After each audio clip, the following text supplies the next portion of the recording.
Paul Joseph Watson article on InfoWars. Let's see, what is the date on this? Oh, October 18th, 2010.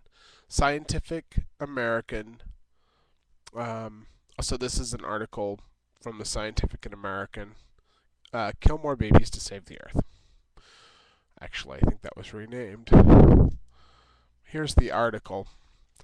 Following the leak of United Nations blueprints, which outlined the plan to replace fear-mongering about global warming with the contrived threat of overpopulation, a Scientific American report mimics precisely that talking point, pushing the notion that programs of mass abortion and birth control need to be encouraged in order to reduce the amount of humans on the planet exhaling carbon dioxide.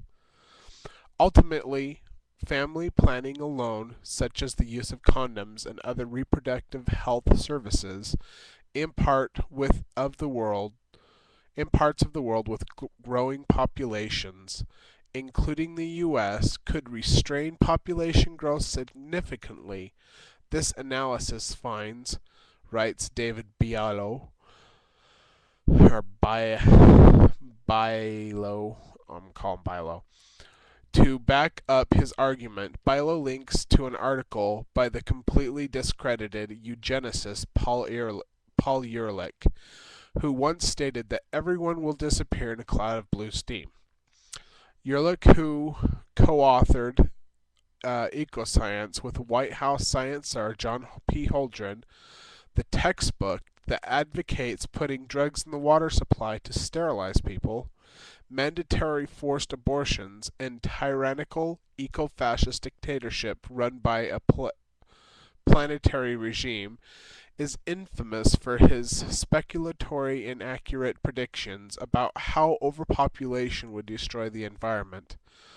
In an article cited by Bielo, advocate, he advocates a mass public relations campaign targeted at women to encourage them to have abortions in order to reduce the amount of greenhouse gases in the atmosphere. In other words, more babies need to be killed to prevent them from exhaling CO2. Coincidentally, the cover of the Scientific American issues in which article appear um, a set of human skulls. So the magazine or the um, publication that this article is being brought up in has a pair of human skulls on the front of it. Anyway, as revealed in a report last month, the true agenda behind fanning the flames of fears about overpopulation is to reduce living standards globally by preventing the third world from ever becoming economically prosperous, while also eviscerating the middle class of Western nations. A leaked UN blueprint concerning the need to re-energize the move towards a global government outlined in the plan to rebrand global warming as overpopulation as a means of dismantling the middle class while using global redistribution of wealth and increased immigration to reinvigorate the pursuit of a one world government. The aim of globalist institutions is to limit and redirect the aspirations for a better life of rising middle class around the world. In other words, to reduce the standard of living for the middle class in Western Europe and America.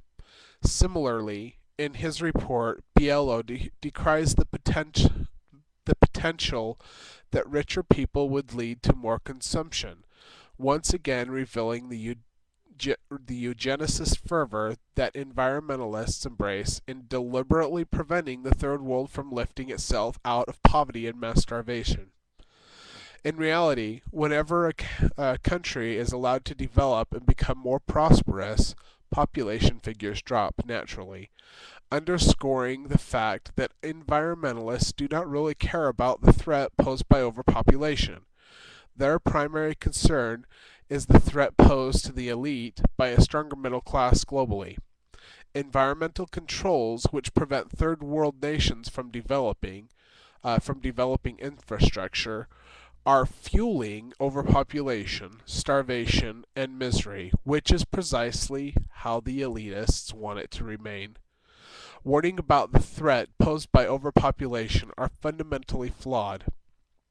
In reality, underpopulation will be seen as a bigger danger to the human prosperity in the later half of the 21st century. The UN's own figures clearly indicate that population is set to stabilize in 2020 and then drop dramatically after 2050. As The Economist reported, fertility is failing and the families is shrinking in places such as Brazil, Indonesia, and even in parts of China or India, a place that people think of as teeming with children. As our briefing shows, the fertility rate of half the world is now at 2.1 or less, the magic number that is consistent with the stable population and is usually called the replacement rate of fertility. Sometime between 2020 and 2050, the world's fertility rate will fall below the global replacement rate. Of course, the globalist agenda is to reduce population by as much as 80% in the name of saving the environment, a figure achievable only by achievable by draconian and genocidal measures, and has nothing to do with environment and everything to do with whittling down the number of slaves so that they can be more easily managed on the plantation. Holdren and Ehrlich's eco-fascist plans to sterilize people through the water supply is already taking effect as global sperm counts drop and gender-bending chemicals pollute our rivers and lakes, while fertilizing androgens, feminizing androgens are sprayed on our food in the form of pesticides. Global sperm counts have dropped by a third since 1989 and by half in the past 50 years. The rate of decline is only accelerating as more and more couples find it harder to have children. In studies of white European men, the rate of decline is as much as 50% in the last 30 years. In Italy, this equates to a native population reduction of 22% by 2050. Population reduction is already occurring amongst native residents in many areas of Europe and America. The agenda to reduce global population, a process that could naturally be achieved by alleviating third world poverty and lifting the living standards of the people worldwide, is instead being enacted through the deliberate mass poisoning of our food and water supplies.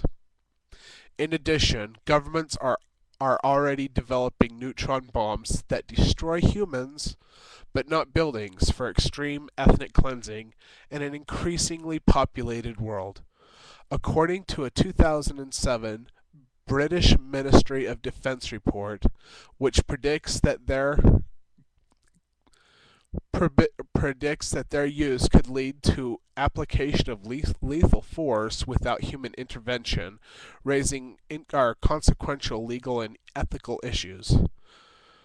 As the video below demonstrates, overpopulation is a myth. Globalists and their eugenicist minions have misrepresented population statistics for decades in order to justify their agenda to wipe out large portions of the population.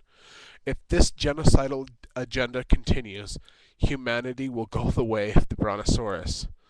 John Lennon called it right when he said that overpopulation was a myth.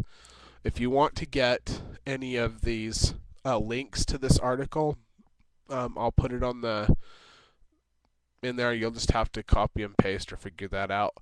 And all these reports and stuff are linked on InfoWars in the original article. I hope that you read it. Thanks.